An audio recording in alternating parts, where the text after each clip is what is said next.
Mtambo has the story. VW South Africa is recalling a total of 159 Golf 8s sold between 16 April and 30 June this year. The vehicles are being recalled due to a defect in the front seat belt on the front passenger side. The company says there's a possibility that the seat belt is not properly attached to the lower anchoring point. The NCC says Volvo has recalled 26 of the XC90 plug-in hybrid model year 2025 to 2026. It says the vehicle's braking functionality may be temporarily disabled while using B mode. More than 6,600 Toyota Hino 500s available between May 2017 and December 2024 are also on the list of recalls. According to the supplier, an incorrect cage bolt spanner was used. The NCC has called on consumers to return the affected models to the dealerships. Nogukhanya Mtambo, Eyewitness News. As some emerging currencies recover from shock tariff hikes by US President Donald Trump, Agriculture Minister John Steenhuisen believes there's still room for South Africa to negotiate. Trump has issued letters to more than a dozen countries, including SA, putting them on notice for an increase in import duties on goods bound for America. South Africa has been slapped with a 30% levy from the start of next month. Lindsay Tentlinger reports. Minister John Steenhuisen says it will require a coordinated government effort to stave off the dire impact the US's impending duties will have on the agriculture sector, particularly for farmers who produce purely for the export markets. South Africa's products would become uncompetitive against other countries that would not be subject to those same tariffs. But Steenhuisen says all is not yet lost. I believe that there is still room for negotiation. I think that we can, the fact that the deadline's been moved now to the 1st of August is to me a very clear indication that there exists opportunity for a deal to be done still between South Africa and the US. He says it's imperative that structural reforms such as improving rail and harbour operations are expedited to increase the country's ability to export goods to other markets. Lindsay Dentlinger, Eyewitness News, Parliament. And Eastern Cape Judge President Selby Mbenenge has apologized to South Africans following the exposure of his interactions with High Court Secretary Andy Someng on WhatsApp. The Judge President says he's embarrassed that exchanges that were meant to be private have now become the subject of public scrutiny. It is embarrassing to me. I regret that it happened. And I can only apologize to South African citizens insofar as they have become privy to embarrassing chats. It's got nothing to do with saying, I am sorry that I had chats. I'm simply saying I am embarrassed that clandestine chats have become a public spectacle. They are embarrassing to South Africans. And I owe it to them to say, I'm sorry that these things have found their way to the public domain. A fine Wednesday in store for Gauteng tomorrow. Lerato Hufela, Eyewitness News. EWN, in touch, in tune, and independent. For the latest, visit ewn.co.za or download the EWN app. #MSW. You may begin to feel anxious or excited. Honest, deliberate, engaging, uncensored. High-dosage administration can cause adverse reactions. And most importantly, independent in mind and execution. This is a normal response. Are you ready? Marawa Sports Worldwide. Mr. President, over to you, sir. It's cold. Yeah, just hold the door. Thank you. When the WAFCON is done, Jermaine Seposinwa, she managed to score in the 34th minute. The 31-year-old, as I say, who has made it very public, the fact that this will be her final WAFCON and off to retirement she goes. But geez, the class that she possesses. They've lost it, Ghana, and South Africa can break it. Into the middle, into Seo Pasedwe, strike a goal, and Banyana double their lead. 2 goals in a matter of minutes. 1 chance for the veteran 31-year-old. 1 goal as well. Well, this is her WAFCON farewell, and she'll be absolutely delighted. Just want to shout out to Mr. Thabo Sinon. Hey, this man has been in football, guys. I can recall the Pirates team that won the Night Cup and they played the final against the Mexico team. He was assistant coach there to Augusto Palacios. He worked incredibly well with the Tiambas, under 20 national team coach. Rob, I just have a question for Coach. If you were to change the landscape of football in South Africa, especially the PSL, what would you change? And given your experience, would you advise or run for the chairmanship of the PSL or the CEO of PSL? Yeah, an interesting question, tough one. I think commercially we have to accept and be grateful that our league is one of the best in Africa, and we need to win the CAF Champions League. You know, if you look at the quality of our teams, the quality, and that should not be the responsibility of only Mamelodi Sundowns. Robert Marawa, live on 947. Vuma FM, Rise FM, and Sowetan Live. #MSW. All right, the FIFA Club World Cup takes center stage again tonight at 9 o'clock. Will be the kickoff of the FIFA Club World Cup as it reaches that stage. That exciting part of the tournament. Fluminense takes on Chelsea in tonight's clash. Welcome to Marawa Sports Worldwide, proudly brought to you by Hollywood Bets. Let's go! The moments you remember. The games you can't forget. Marawa Sports Worldwide on 947, Vuma FM and Rise FM. Powered by Hollywood Bets. Massive moment for Willie Leroux, who's going to be earning his 100th Test cap on Saturday, as the Springboks are going to be facing Italy in Gqeberha. Now, the veteran fullback joins an elite club of Bokke Centurions in a reshuffled side that led by Salman Murad. He's going to be captaining the side, and also featuring 3 debutants on the bench: Asanati Ntlabaganye, Gwebas Visa, as well as Ethan Hooker. Coach Rassie Rasmus going to be blending a bit of experience and freshness, though, with Bapimpi, Detoy, Nokia, as well as Royce returning from injury. And Leroux also made his debut against Italy back in 2013. Now, 12 years on, he hits his milestone against the very, very same opposition. And still chatting about the Springboks, though, quite interestingly as well, earlier on today, we heard from the Springbok Laws and Discipline Advisor, Jaco Paper, saying that the Boks have approached the World Rugby's refereeing department, though, for clarity on 1 or 2 things ahead of Saturday's second Test match against Italy, particularly around the breakdown where the team was outplayed in the series opener. Paper has vast experience, though, as a former referee who joined the Springbok setup in early 2024, and was pretty clear, though, that the approach is part of the normal feedback process and not a complaint, as some people had been speculating. First of all, we as the Springboks think that Holly and the whole team that's here is really good referees, and they have a great work ethic. It's people that you can prepare with in games, and people you can give feedback to, and you get feedback from them. So it's something World Rugby encourages at a professional level. So on this weekend, we certainly have 1 or 2 questions that we've raised in terms of there's a key focus area sent out to teams before competitions or before windows. And obviously we have to feel each other out in the beginning to see if we understand that correctly, whether the referees understood it correctly. So we have alignment exercise, the same as the players do in that room this morning and yesterday, to align ourselves with the plan and the execution of the plan. So that's in-house process, and we respect the referees that they have to go through their game reviews, and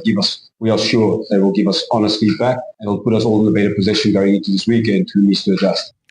Well, the Springbok front rower Thomas du Toit admitted, though, that the world champions did not reach their usual high standards when they got the better of Italy in the Media Test in Pretoria on Saturday.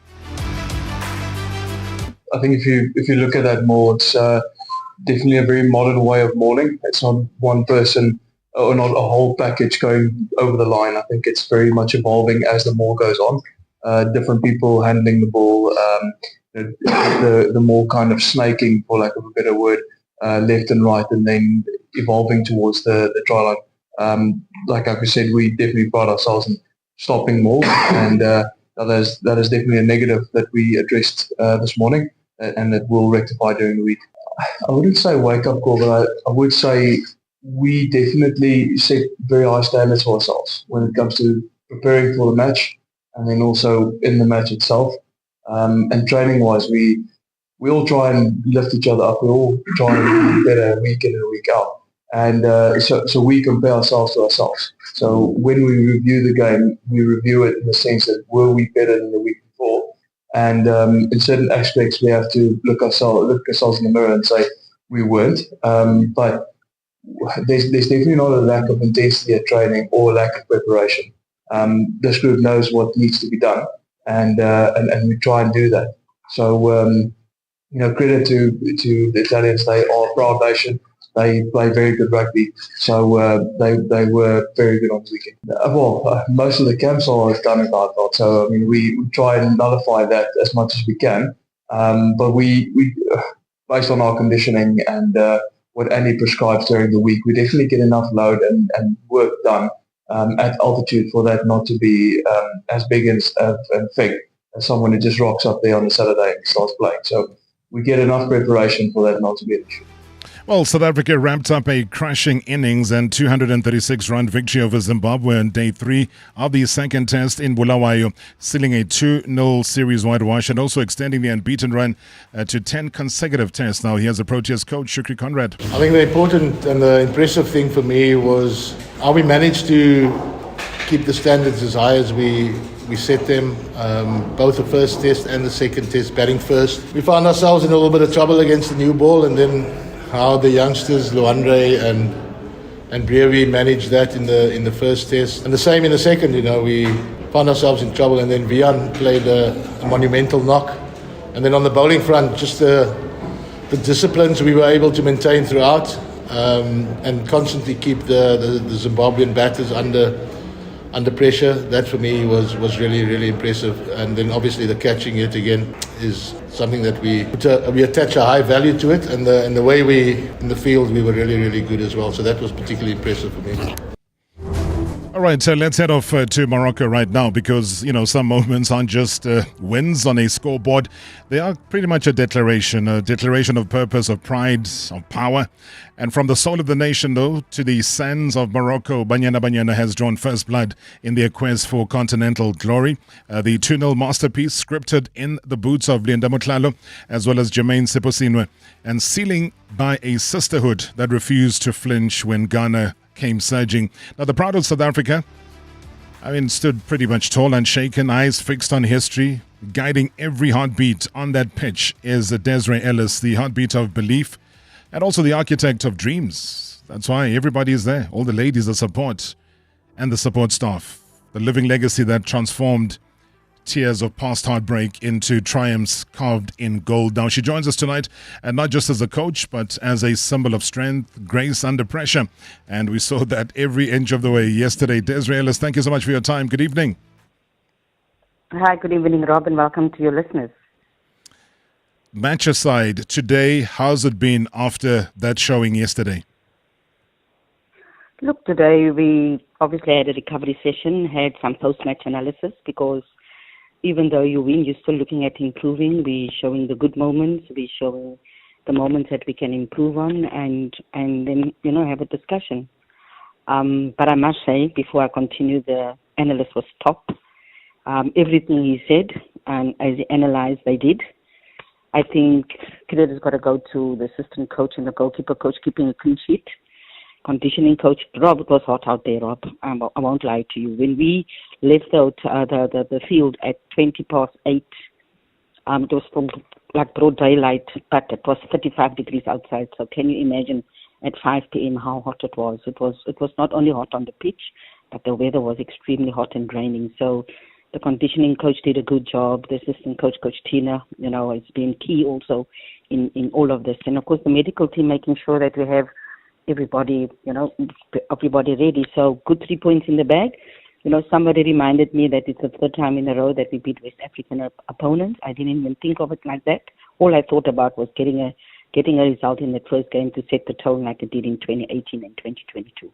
Yeah, that is something to really marvel at. And it also just shows a level of consistency, though, Des. And once again, you talk about the heat. Can we attribute a little bit of that as far as how the game went, especially in that second half? Because there was just a drop in form of intensity, not only from Banyana, but also from Ghana. No, definitely. I shudder to think how the teams coped that played the day before at 3 p.m. because the heat was intense. I won't lie to you. It was intense when players came off the pitch. You could drain the water out of the jerseys. That's how much they sweated. So it was extremely, extremely hot, hotter than the day before when we actually went to do the pitch inspection. So we tried to manage the rest of the game, but as you said, the intensity on both teams dipped after 60, 65 minutes. But we were able to, manage the game, even though they had those two chances that hit the crossbar. We also had chances where we could have finished the game. So for that, it was an even game. We must remember, even though Ghana was not at the last WAFCON, they're still a powerhouse in football. And just for the player of the match to have been a veteran in Bambanani Mbane says something about that second half, because they took so much pressure. No, they did. But if you look at it, I mean, there's so many player of the matches in that squad because of the effort, of the commitment, of the resilience. I think this is a team that has a never say die attitude. They don't know when to stop. Even when the going is tough, they keep pushing. Because we also had opportunities late on, and that was key. I think our defensive organization was good at the back. Also, when things were coming, we talk about keeping clean sheets because we know we're going to create chances. So collectively, as a defensive organization for the team, we've worked a lot on that. But obviously, there's still room to improve. We never satisfied because you want to get better. But it was about also getting those 3 points because we knew it was going to be a tough game, and it definitely was a tough match. And just the manner in which you handled your substitutions, and you didn't need the full array of them to come through. Tell us about your thinking.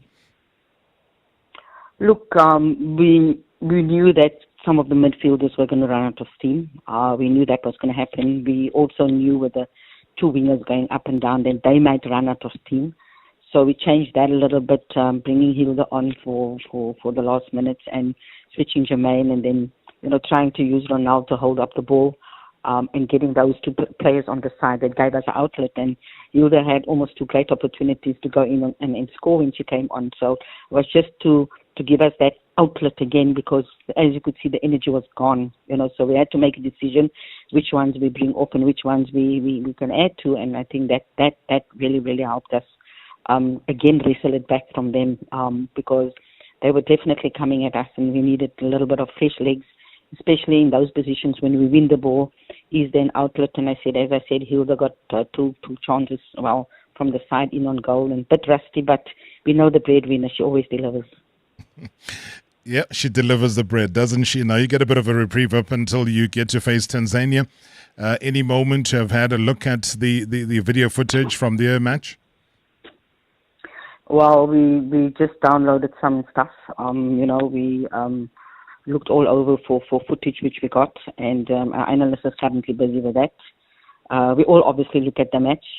We watched the match on trying to look for links last night, and we watched part of the match. And towards the second half, Senegal, Mali really had to really be strong because Tanzania were coming.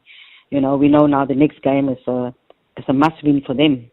But if we can get the 3 points, obviously we can, secure our place in the next round. And like we're trying to manage the load on the players as well because of the heat. It's going to be really, really important that we analyze them really well, but also execute our plans and try and get an early goal to settle the team, because we know they're going to have to come at us, and hopefully that can open up opportunities and gaps for us to be able to exploit that. Yeah, and I think it might be misleading as well, Des, for a lot of people thinking that, because Mali beat Tanzania, therefore South Africa should do that. But the stats said something completely different. You looked from the ball possession to the shots that were taken. I mean, they took 15 shots to their 9. 5 of those shots were in target compared to their 3. And they just had, big opportunities. No, definitely. But that is football, Jermaine gets that chance, right? And we go 3-0 up, the game is over. And they then hit the crossbar. Could so easily have changed. So it's those big moments that even in the first 10, 15 minutes, they came at us. And I must say we absorbed a lot of pressure in the first 10, 15 minutes. And then we started playing. And when we got onto the ball, I think we moved the ball around really well and created those opportunities. And the penalty came from overloading on the one side and movement off the ball, and that's what we're good at, So it's not, we know no game is going to be easy, Rob. You've seen over this last year and a half how all the countries are active. They're playing in the FIFA windows. They're utilizing the windows. The Sakafa Cup came early. for Tanzania, and that was a smart move to play it early to get them 5 games to get them going, and that was a smart move on their side. And you could see, in the game that they were on top really, but didn't really take the opportunities that they created. All we're saying is, Des, keep the intensity going, and as well as the drive to retain what was South Africa's very pride and joy as well. I got a voice note quickly before I let you go. Good evening, Mr. Marawa. Congratulations to Banyana yesterday. I think they played very well, but there were scary moments there. I think Ghana hit the goalpost, I think twice or thrice. So those were scary moments for us. But it was very good to start with the win. We are topping the group. Let's hope the girls will keep on going until they reach the final. Thank you, Mr. Marawa. Good show as always. Sibongeleni, thank you so much indeed. Well observed. And you get a sense of how many South Africans continue to watch the national team, Desiree. Bit by bit. Sometimes we always underestimate the fact that how in tune South Africans are about Banyana. I think the team has shown over the years, that they can give hope to everyone out there. They've shown over the years that it doesn't matter, whether people are coming at us on the field, like you're saying, they hit the crossbar twice, the resilience that they show, the character that they show. They're hanging there because we know, when we get an opportunity, and we know we're going to create an opportunity. And we had as many opportunities as they had. Yes, they hit the crossbar twice. If Hilda takes those 2 chances, but similarly, if Jermaine takes that extra chance, if Ronald connects correctly there, then, we're in there as well. But you must remember, we're also playing against a team that has analyzed us, so there is going to be chances created from an opponent. It's not just us playing with any team. This is a top team. Ghana's got players, all over the world playing at big clubs. They've got players coming from the Under-20 World Cup that they called up. So these are players with experience as well. It might be the first WAFCON for many of them because they didn't play in 2022, but they still have that experience and they're still a quality side. And we knew the game was going to be difficult. So it's not that we didn't think that they were going to create chances, but sometimes you need that luck, Rob, and yesterday it played on our side. Good luck against Tanzania. Thank you so much, Desiree. Obviously, it is the very first time at WAFCON that South Africa has scored more than 1 goal in a game against Ghana's Black Queens. And it really tells a story of the previous 8 encounters that South Africa has had, showing improvement once again. Desiree, thank you and good luck. Thanks, Rob. Thanks for having me. Thank you so much. That's Dr. Desiree Ellis joining us all the way in Morocco, where WAFCON is currently underway. And that's where Banyana got that 2-0 victory against Ghana. #MSW live now on 947 Vuma FM, Rise FM, and Soweto Live at the same time. #MSW. To live wealthier, you need to be able to grow your assets. At Standard Bank Private, you get a team of internationally acclaimed financial experts to advise you on local and global investment strategies. Plus, being with a leader in home loans, you can start expanding your property portfolio. So, come live wealthier with Africa's best private bank. Apply online at standardbank.co.za. Standard Bank is an authorized FSP and registered credit provider. T's and C's apply. That V word on your receipts. A big fat 15%. It feels like your rand's always doing a runner. But there's another V, one adding real value. Until the end of June, Volvo is saving you 15% on selected vehicles, like the XC60 starting from 840,140. With 15% back in your pocket, this V is where it's at. With Volvo, it's safe to be brave. Offer valid until 30 June 2025. Contact your nearest dealer to book a test drive. T's and C's apply. Food Lovers Market is bringing you amazing $10 deals all week long. Buy 2 100-gram Okral Sizzler for only 10 Rand. Save on 100-gram beef burger patties for 10 Rand each. 100-gram chicken societies for 10 Rand each. And enjoy 4 hamburger or hot dog rolls for just $10. price. These and more limited time deals valid until this Sunday at Food Lovers Market. It's in the experience. Did you know that Lotto Star gives you real money back doing what you enjoy the most? You heard right. We're the only online betting company that rewards you with real ka-ching for simply placing bets on your favorite games. To date, we've paid out over 250 million rand in star rewards. Visit lottostar.co.za, your world of live games. Lotto Star is licensed by the Mpumalanga Economic Regulator. No under 18. NRGP 0800 006 008. T's and C's apply. All games are fixed odds betting events. It's Harold Net Forest Hotline. Rowan on the line. Harold, help. Last year, I forgot my wife's birthday. Whoops. Let me guess. Things got a bit hairy, hey? No, the exact opposite. She swapped my shampoo for hair remover. There's not a hair left on my head. Ooh, smooth. Please help me get it right this year. You can get a lot more than right. Just visit Net Florist and order the biggest birthday bouquet you can. And your head will be all taken care of. Net Florist. It's easy to show you care. Dear Journal, trying to be an adult, day 3274. Every time I go to a fancy birthday dinner, I'm reminded I'm just 5 fancy birthday dinners away from financial ruin. Note to self, don't make any more born in June friends. Recently removed from the family payroll? Get covered at pineapple.co.za. It's like 570 Rand a month, so it's 100% the insurance for you. Underwritten by Old Mutual Alternative Risk Transfer Insurer Limited, a licensed non-life insurer and authorized FSP. Premiums are risk profile dependent. Previously on Marawa Sports Worldwide.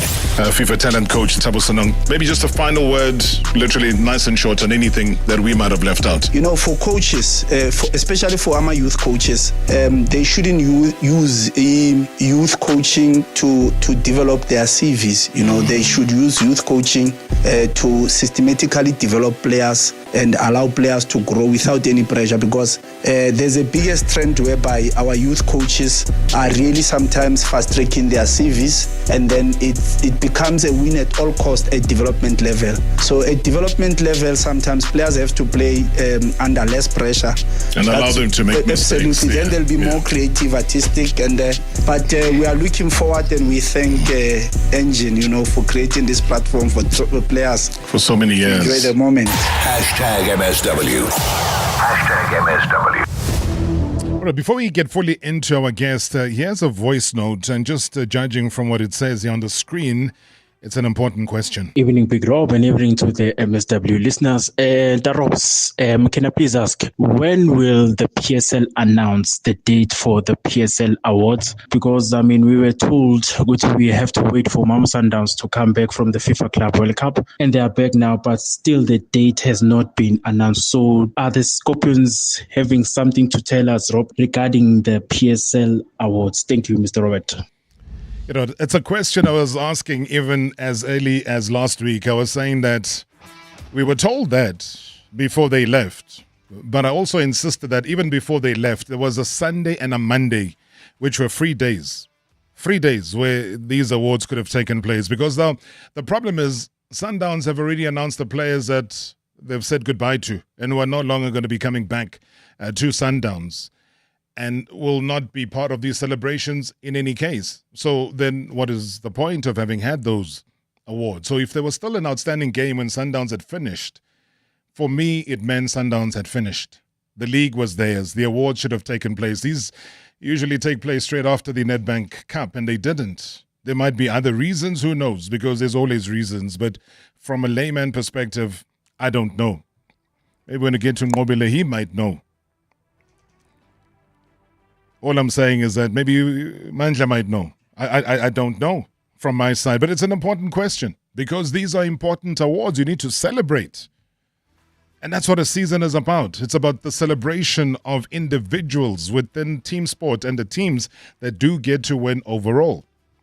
So maybe during the show, somebody might send us a message and say, hey, tell those ones this is the fact. We would welcome those facts as soon as possible, because people don't forget. And that is why tonight, the truth, it finally thunders through the silence. It's a story that has kind of shaken the foundations of South African football, now facing its full reckoning. This is the Royal AM judgment. It has been unsealed, undeniable and staggering, misleading the league, manipulating timelines, A trail of decisions that nearly tore through the fabric of club credibility. From administrative chaos to whispers of expulsion. What does this bombshell judgment mean for Sean Mkhize, for Royal AM, and for the integrity of our league? And that is why we're going to be trying to unpack every document, every decision, and every implication. Now, this is no ordinary story. This is a royal reckoning. Joining us to dissect this unprecedented fallout, we got two heavyweights in their own right. Nqobile Ndlovu, who was a razor-sharp analytical mind behind Cash and Spot. That's the research and advisory company. And also Mandla Shabalala, managing director of Shabalala Inc., the legal eagle known for pulling no punches. So let's get ready to break it all down here. Suppose the gloves have been off for a while. Let's talk the matter of justice, whether it's been served and is it the final serving of this dish or not. Let me start off with the man who sits right in front of me, Mandla Shabalala, PM of Shabalala Inc. He is the MD. Bab Shabalala, good evening. Welcome to the show. Good evening, Robert, and good evening to your listeners of Marawa Sports Worldwide. Are we done with Royal AM and legal issues? Well, based on the judgment of yesterday, it might look as if it's done. Yeah. But remember, this is the High Court judgment. There's other courts. There's a Appeals Court of South Africa. There's the Constitutional Court. There's a case in Lausanne, Switzerland, which the club Royal AM have got all the right to approach such courts if they feel aggrieved by the judgment of yesterday. So it's a never-ending saga then. If it becomes that, then I can safely say that it will be going around and around in circles for the longest time. But have they also equally been doing and making favorable judgments for themselves? If, for example, when FIFA laid out the law on them, I don't remember them saying they will do what FIFA has told them to do without a fight. And let me take you back to what I mean by that. I think it was highlighted as well in the judgment.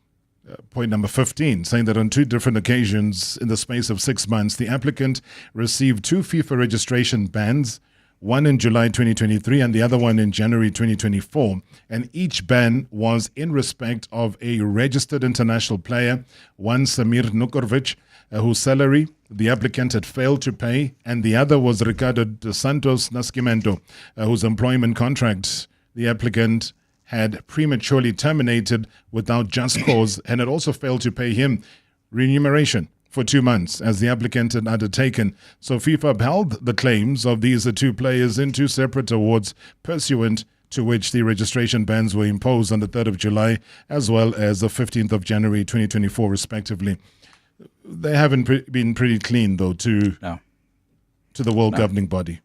Well, yeah, to that extent, and to, you know, if you're gonna go to FIFA and still not be cleaned, you at least be clean at home. Yeah. So it has never been a clean journey for them in as far as the law is concerned and the football law is concerned, because they are now registered as they were registered as a member of the club. At least comply with the laws of the league of PSL and by extension of FIFA and SAFA and all that. But as you've just read now, it looks like they've never been clean. It looks like they've been a club that non-compliance has been one of their thing, or it looks as if there was that attitude of I don't care. If you have to put it like any other person in the street. FIFA ban it's something very serious, because now you are banned from registering any players. And as you know that the big thing with the club come end of the season or the window opening, you want to register and bolster your team. If you're prevented from doing so because of non-compliance with the laws, it simply means either you're not taking your business serious or it's just an you don't care attitude. What's the most damning aspect as far as this judgment is concerned that relates on Royal AM and issues around governance? Well, the damning judgment, they went to court for a review, to review the decision that has been taken by the BOG, and on two aspects. They were seeking. I'm sorry, Rob. I brought my judgment with me. I saw that. I don't want to mislead people. I want to read what is on the papers. They sought two prayers. One, to set aside the decision of the BOG, and reverting the whole matter back to the BOG to vote again on the same set of facts. So the damning part of it is when the judge says their application is dismissed because there's no any irregularity that the BOG and even the NEC of PSL took towards the judgment that they took or the decision that they took. That for me is damning. And here you then want to applaud a NSL together with their rules, that their rules have shown that they're strong, and they at all material time they try to ensure that the corporate governance of the league is run, or the league is run properly in compliance with all the rules and the laws that are applicable to football. All right, let me bring in the voice of Nqobile Ndlovu just to get his side of the story. Nqobile, thank you so much for your time and being part of a very important conversation that we've just started here with Ubab Shabalala. From your side, you saw the judgment. What did you make of it?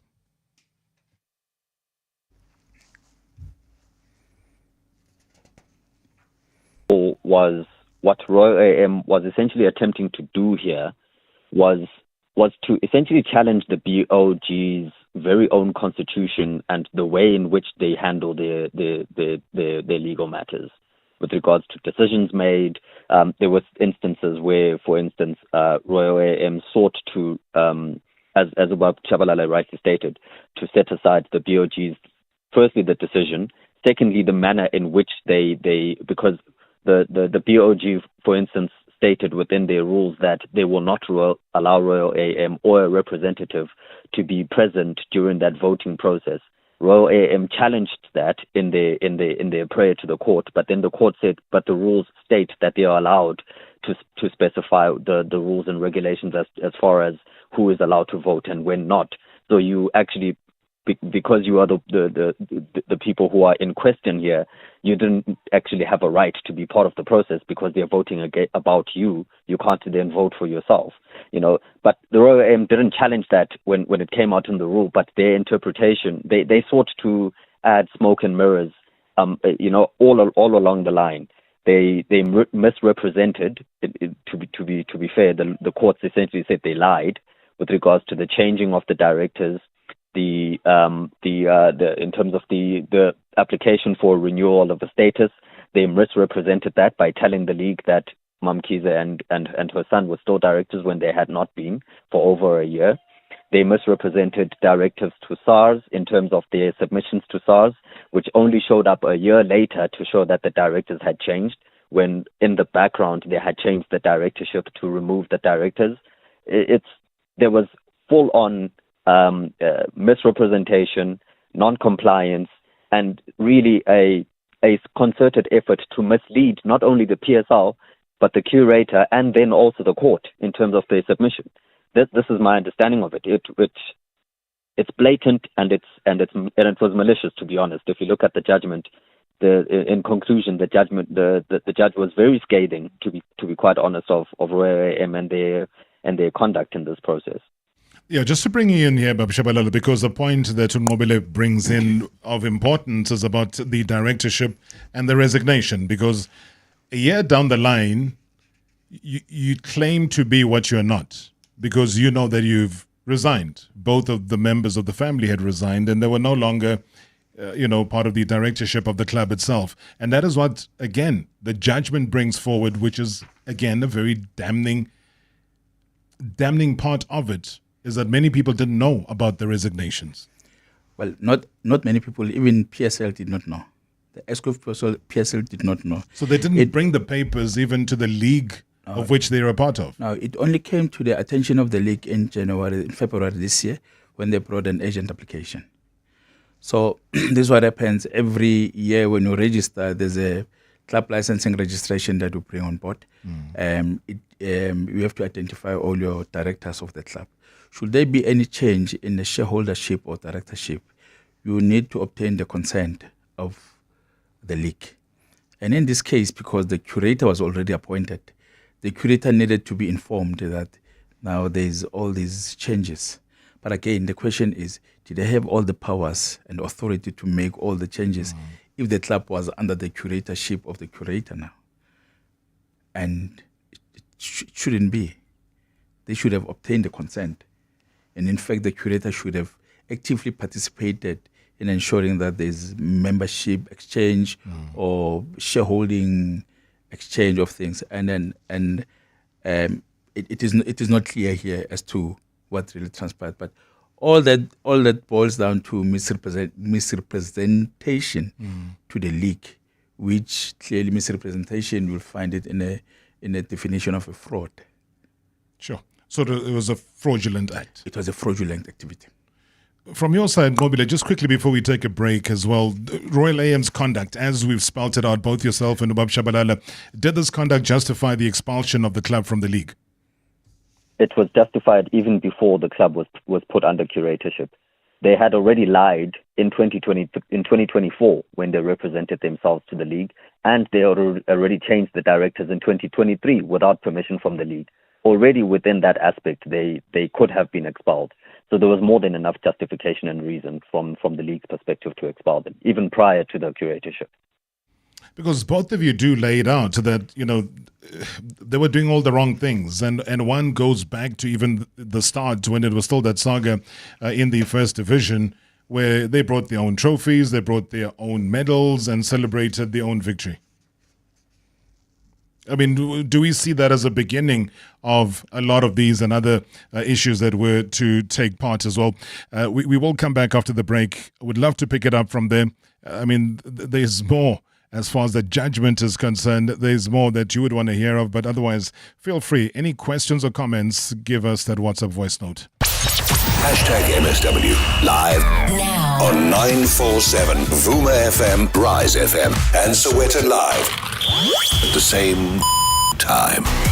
#MSW.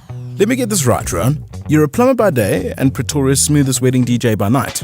Yeah, it started out as a passion and now I've got bookings until December. And a smoke machine that needs its own seatbelt. And you sold your car to buy a van through We Buy Cars. Brew, it was music to my ears. Zero admin, no long queues. They pulled in, checked it out, and before I knew it, I had cash in the bank. Now that's a banger. We Buy Cars. Geared for your passion, geared for you. Quiet, please. The Wimbledon experience in Mzansi is back at Amex Tennis Town Monte Casino between 11 and 13 July 2025. Enjoy VIP hospitality, the ultimate big screen experience, and more than just strawberries and cream. Buy your tickets now using your Amex card on Howler and get 50% off on limited tickets. Amex Tennis Town, the championship's Wimbledon experience with the Mzansi advantage. Tennis is better with Amex. At Chamberlain's, there's something for everyone. From building supplies for the home renovators to garden essentials for the homemakers. From power tools for the DIY doers to painting supplies for the patio Picassos. We even have coffee for the slightly sleepy and snacks for the young ones. And for the ones who can never quite find what they're looking for, we have you covered too. With our promise to find and source whatever you need. Chamberlain's, famous for hardware since 1903. Mr. D presents If Dogs Could Send Voice Notes. I miss you. Skip the pet store on your way home and we'll order my food in and get some flea potion just in case. They should totally have called fleas ticks because ticks don't tickle but fleas do. Am I right? Also, let's not do same day delivery again because it's 7 dog ears to 1 human one. And it took 4 hours and that's 28 dog hours. Okay, see you soon, lovely, bye. Shop Pet Express on Mr. D. Get pet specialty food and must-haves in under 60 minutes. Woo-hoo! Now, who else does that? Medical aid plans. They're normally like this. So, you'll need to take this form and this. Don't forget this too. Okay, wait. Don't forget this one. Wait. Okay, done. My back! Sorry, sir. That's gonna have to come out of your savings. At Bonitas, we make our plans simple so they're easy to understand. We also offer a benefit booster and a range of other benefits that don't come off your savings. Visit bonitas.co.za when you need us. Bonitas, medical aid for South Africa. T's and C's apply. In the streets of Mzansi, two unstoppable hustlers take center stage. The Suzuki Eco, the cargo king. The Suzuki Super Carry, the efficient workhorse. These vehicles are your business in motion. And now, when you buy one, you'll get it branded on us. That's Economics 101. Get an Eco or Super Carry today to turn your ride into the ultimate moving billboard. Visit suzukiauto.co.za to book a test drive and to drive your hustle forward in style. T's and C's apply. Previously on Marawa Sports Worldwide. From grassroots to greatness, Coach Thabo Sanong. Well, he joins us to unpack his new global role. I mean, I don't know what really quenches your thirst. We've seen coaches head off to North Africa and they've done pretty well. South Africa is one of the factories that produces excellent coaches for the continent. You can start from the likes of Coach Pito, come to Coach Rulane, Fadlu David. So it's a whole lot because of our coach education is very strong, and credit to SAFA and all the people who have been heading the coach education. So we've got and also the institutions and universities that are supporting our coach education. There's many possibilities for South African coaches outside South Africa. #MSW. #MSW.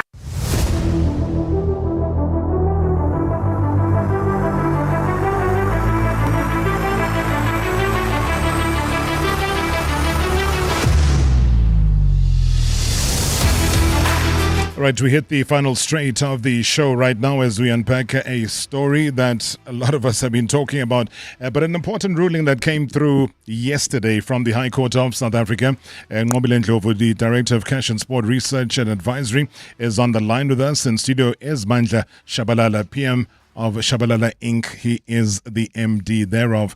And as we're heading off to the break, gentlemen, I mean, we were talking about some of the multiple issues that Royal AM have found themselves on the wrong side of the law.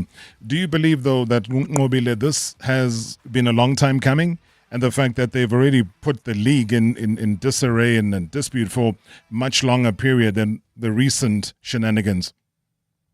Rob, it's almost like a train wreck that was coming. If you remember, when this club came up initially, there was a whole bunch of players who were stuck in the Free State because the club had disputed the validity of the players' contracts, even though a club status had been bought, which is normal and known that if you buy a status, you also buy the contract. But be that as it may, that issue was resolved in the end with the intervention of the Players Football Union and the league. Then there was the issue around a little bit later on with regards to behavior of the members, putting the league into disrepute. If you remember, there was a dancing situation on the pitch where wads of cash were handed out to players and so on. Again, putting the league into disrepute. And then there's been the player issues with regards to, unfortunately, Nascimento and Nurkovic then had to go all the way to FIFA. And those FIFA bans were ignored essentially by Royal AM, who even to this day, well, I mean, they've been expelled now, but that FIFA ban was in place even until the very end, even with the numerous appeals and so on and so on and so on, and the judgments that had been put on the club. And then finally, this issue with regards to non-participation and so on, not being able to participate in matches. But even throughout this entire situation with the judgments and the appeal and so on, it was more and more and more. Again, you realize that we're not wrong here. There's no introspection and seeing where your mistakes are and listening to reason and saying, okay, we've made mistakes, we will abide by the rules. For the entire time, there was a law unto them. There was a law unto our own type of approach. And it's been a long time coming. My view as well is that this should also hopefully strengthen the league in terms of saying, this is our position. But in my view, they should also act a little bit earlier, because things like this, you can see they're coming. Just because someone hasn't gone, to an extent that you feel as though they are harming you, you can already see that some behavior is going to escalate. And I go back to the judgment here, Bab Shabalala, and I go to the final closing remarks 101. And it says that the documents were not produced. The counsel for the applicant was content to disclose from the bar only at the end of the argument before the court that it was a third party that had paid salaries for the applicant's players and not the applicant itself. Therefore, Dr. Mkhize's allegation that it was the applicant itself that continued to pay salaries for the players was clearly false. What do you make of that? That's again another misleading, and in this case, it's even worse. Yeah. Now you're misleading to a court. That on its own could be a criminal charge. Maybe the judge was lenient. Now, what they did claim now was they continued to pay the players even after the membership was cancelled. Again, was it their duty and responsibilities to do that?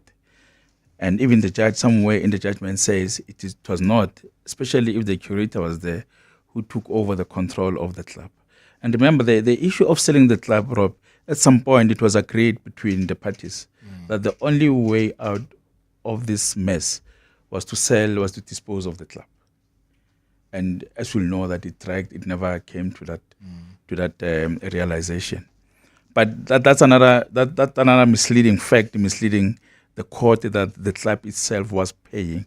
And it turned out that it was not only the club, but it was a third party who was paying the club. And for what reason, one wouldn't know. And truly, it looks like they were paying players, because I'd had a conversation with one of the players who confirmed that they continued to receive their salaries. As to whether was it from the club or from the third party, that was unknown. But salaries were paid into their accounts. And they were not playing football. They were not playing football. Nobila, come in. Rob, just to add to that, the crazy thing about what Utamandla just noted there is not only did they misrepresent the fact that they had a third party paying the players, they redacted documentation, which is stated in the judgment that some documentation was redacted and could not be read, so therefore they could not figure out where these funds were coming from, which again, you're talking about not only the courts, you're talking about the South African receiver of revenue, who you are essentially lying to here. Because remember, the curator is appointed by SARS to take care of the club. What you have now done is that you have circumvented the agreements that you have with the curator.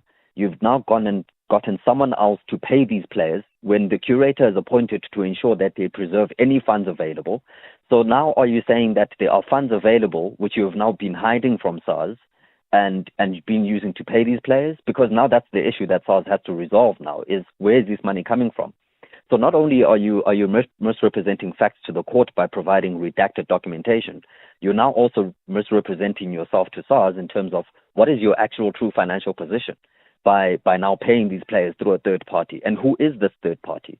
I mean, it's incredible the extent to which this club went to misrepresenting the facts and essentially almost fraudulent activity. I mean, you talk about that fraudulent activity, Nobile. Another strike as well that stood out for me is saying that Dr. Mkhize carries on regardless of this violation as if she had done nothing wrong. She attacks and finds fault with every respondent but herself and the applicant's management. In the meantime, that she approaches the court in the name of the applicant with dirty hands. I take a dim view of this conduct. Very rarely do you get almost that feeling of how angry a judge is. Yeah. Because here, I think maybe what made him sound like he's angry, there's a direct violation of a court order. Yeah. There's a preservation order granted against the club, which then led to the appointment of the curator. Well, the club, Dr. Mkhize then chooses to ignore that order. That on its own is a violation of the court order. And it says on paragraph 1.2 exactly that. The judge says, in addition, such a payment were made in violation of the preservation order, as they were made without the curator's knowledge and or involvement. That on Hi, its own Mr. Marawa and the team. My question to your guest is, how do you rate the way in which the PSL handled this issue of Royal AM? Do you think the PSL did well or it was average? David in Parkwood. A quick response from either of you about how the PSL handled this, based on the question that he has thrown at us here, David in Parkwood. Mobile? My view, Rob, is that the PSL once SARS got involved, the PSL hands were tied, and Royal AM was a ship adrift at sea and could not be saved. At that point, it was too late, and the league at every turn after that was essentially reacting. And what they tried to do was to preserve the number of members in the league and so on, and then try to go through the process of selling the club, because selling the club ultimately would have been the best outcome for everyone in terms of the curator getting their money, Royal AM being moved on, and someone staying within the league so that the league could complete all of their number of games. Because let's not forget, the PSL is a commercial entity. It lives and breathes on the fixture list. All fixtures have to be played for all the parties involved to get all of their money out. So that's what the PSL was trying to do, was trying to preserve the integrity of the league in as much as they can. But unfortunately, in trying to do that, I think they allowed the situation to go on for too long. Because, as Damandla pointed out, the league didn't even know the fact that these directors had changed until February this year. At that point, I think they could have acted and expelled the club immediately, which would have saved us maybe a couple of months, but it wouldn't have gotten rid of the problem that they would have had with regards to how do you complete a fixture list. So yeah, I think they were between a rock and a hard place. The moment that they found out, it was probably too late by then. Good evening, Rob, Mobile, and Mr. Shabalala. I just want to find out from your guest, Rob, relating to misrepresentation of facts around change in the shareholders.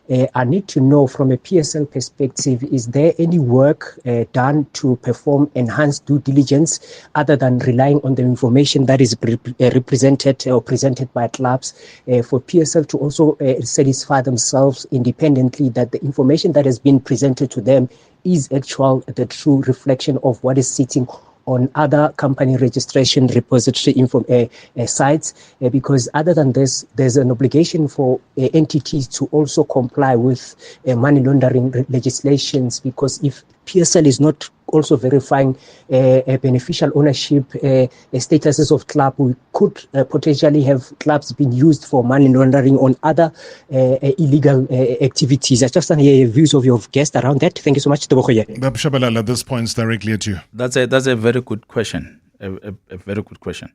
And we've always said when this matter came out that this is unprecedented. Yeah.